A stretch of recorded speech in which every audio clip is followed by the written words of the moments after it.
Today we are going to be comparing two 28-mile-an-hour electric scooters, the Ausom L1 and the Segway Ninebot Max G3. These scooters both go 28 miles an hour. They both advertise a similar range, but look, I gotta tell you, this one's half the price. Now, at the time of recording this video, the Segway Max G3 is about $11.99, right around $1,200. I think they say it's supposed to be $1,500, but I've never seen it for sale for the retail price, and in fact, I got it for $900 during the pre-sale. But the Ausom L1 here goes for about $599, and I do have a $50 off code Quest, and that code Quest should work on any scooter from their store. Now, I do have individual videos on each one of these if you want to see them in action, but I'm just going to talk about them today. So as far as features go, I just have to say right off the bat, the Segway has way more features. You can change a lot of settings through the app. It has a DRL, a little daytime run light. You can use Apple Find My in case you lose it. It's got a nice little screen on there. You can get turn-by-turn directions if you want. It's got airlock on it, and you can even customize the sounds the scooter makes. I don't think I've seen that on any other scooters. Segway's definitely winning as far as features go, but I felt like the last few scooters that I rode just underperformed a little bit as far as the ride goes. Now, these are both 48-volt scooters, I believe, although Segway does a really good job hiding how many volts the scooter is. Some of them, it's the first thing you read on the website, but Segway, they keep it hidden. Now, you got 3 modes on here: Eco, Sport, and Race, and you got a few modes on here. You got an Eco, a Drive, a Sport mode. There's a Walk mode, and through the app, you can customize a lot of the speeds there. You can set it to a 15-mile-an-hour drive mode, 16-mile-an-hour. You can slightly adjust the speed, so that way when you're maxing it out, you're going as fast as you want.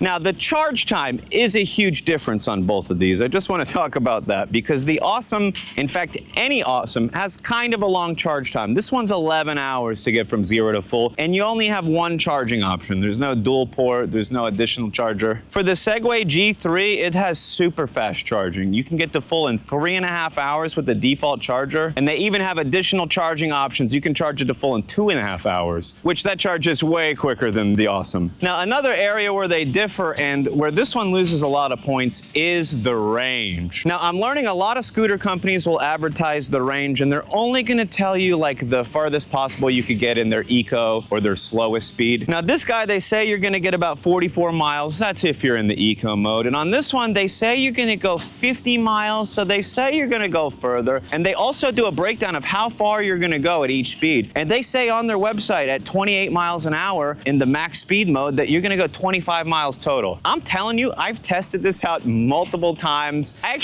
sent it back to Segway. I said, hey, my range is off. I'm only getting about 60% of what it should. They refurbished it for me. They sent it back. And you know what? It went even less miles. I get about 15 to 16 miles total on the Segway G3. And on the Ausom L1, I get about 19, just over 19. So while it doesn't seem like it's much further, it's 20% further, 25% further than this guy at half the price. Now, this one, it does have it beat as far as the features and stuff go, but like, I don't care about the features that much. I almost don't use all of the cool features, you know? Turn-by-turn signals on my little screen. I don't need that. I know where I'm going. Now, they're both single motor scooters. The Ausom has a rear 800-watt motor, and the Segway has a rear 850-watt, just a slightly more powerful motor, but you're getting a similar top speed in both of them. Now, I probably meant to mention this earlier, but this one has adjustable handlebars. They're both similar in height, but you can just be a little bit shorter or a little bit taller on the Ausom because of that adjustment there. You can bring it a little bit lower than the Segway, and then you can also bring it up a little bit higher than the Segway. Now, they both have dual brakes. They offer some sort of EABS. And with both of these scooters, you're getting mechanical brakes, which is pretty common on a scooter that doesn't go faster than 30. And I will say that they both have rear suspension. I feel like the Segway gives you just a smoother ride overall on like a slightly bumpy road. And if you're hitting big bumps, the Ausom L1 just does a little bit better job.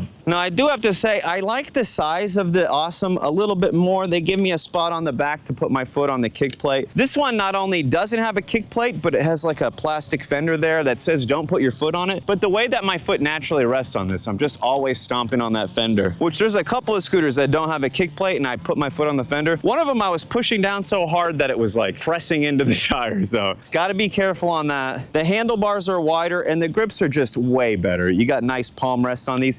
I hate the grips on that thing. I don't like it. They're like slick. I feel like my hands are gonna slip off. And the wide handlebars seem like they just give me a little bit of a better ride when I'm trying to go fast. It's not as agile as this one is with the more narrow handlebars. And this Segway, the handlebars lean inward towards you a little bit, and they also curve inward slightly, which helps the overall stability, I will say. This is very stable as far as just riding at max speed goes. However, this one's not unstable by any means. I've been on some unstable scooters. Now, I will say, I think I've mentioned this in some of my other videos. This has like swapped brakes like a bike. Like your front brake is on the left and your rear is on the right. Where this one, your front's on the right and your rear is on the left, which I prefer that if I'm using a throttle with my right hand, the first brake I go to is with my left hand. It just seems like it makes more sense. And the throttle on the Segway is like a half twist and a thumb throttle. You got a couple of options.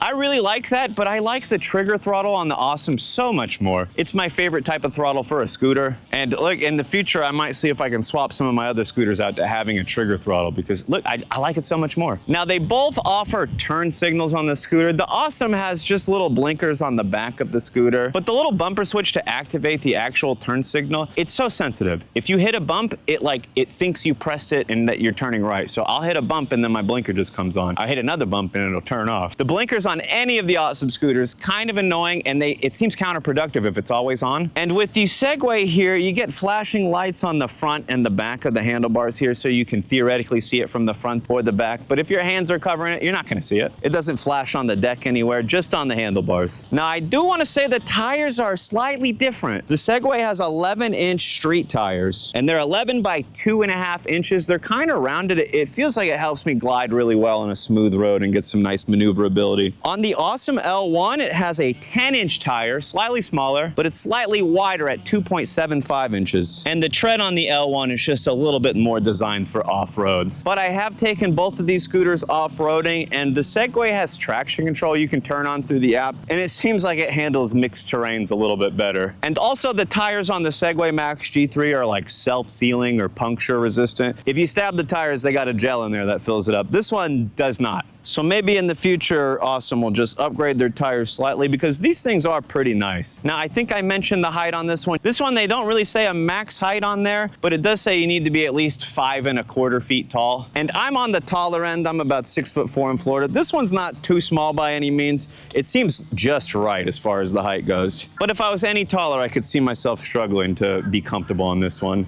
And I'm just seeing this port now. I don't know if I mentioned it when I talked about charging, but supposedly you're able to get an external battery for this. I still haven't seen it yet. I'm a little confused. I think it's just overseas. But honestly, the range is just such a big factor for me on scooters. Now, I gotta double check the website. I think they might have the slope climb listed wrong, but I think this one you get a 25% hill climb. And on the Segway, I believe you get a 30%, just slightly more powerful motor. Now, the weight is a big factor on a lot of scooters. Some of my scooters, 75, 80 pounds, 100 pounds. The Ausom L1 is only 60.8, but it is heavier than the Segway. Now, 60.8 pounds isn't crazy. The other Ausom scooters I have are about 75 pounds, so this one's not much more. But the Segway Max G3 is only 54.2 pounds, folds and carries pretty easily. So it being slightly lighter and slightly smaller than the Ausom just makes it easier if I want to throw it in the trunk, if I want to move it around my house or something like that. Now, as far as the resistance rating goes, you got an IP54 on the Ausom L1. I believe all their scooters have an IP54 rating. And the Segway Max G3 has an IPX6 rating. I think I've only been caught out in the rain on like 1 or 2 of my scooters, and it wasn't Ausom with an IP54 rating. Still runs, still works. So at the end of the day, 2 28-mile-an-hour scooters. I'm learning some people don't want to go much faster than that. If I let them on one of my faster ones, they go, hey, how do I turn this down? I only want to go about 25 or so. So for anybody looking at 28-mile-an-hour scooters, these are both some pretty solid options, I will say. Segway is just one of the largest brands. They got a great reputation. I've had decent experience with their customer service as far as responding goes, but like I sent my scooter in to get refurbished and they sent it back and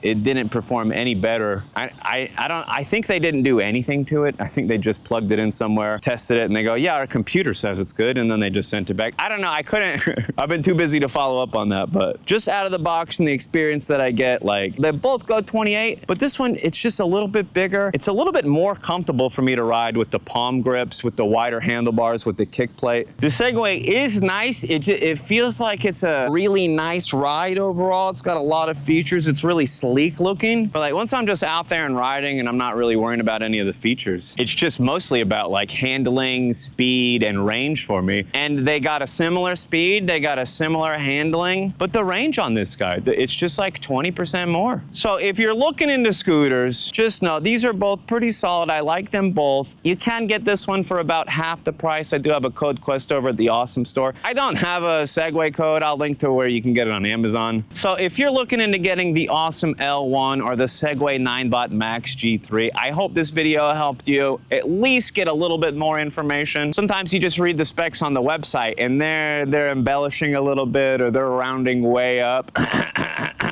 So it's nice to hear from somebody who's actually rode both scooters. Either way, I'm not riding these today, but if you're getting out there riding, don't be a dummy. Wear a helmet, bruh. And look, I don't know if you know this, but like stop at stop signs and red lights. Like other cars are doing their own thing. Don't get hit. People are doing crazy stuff. I see it all the time on scooters. Have a lit day, my dudes.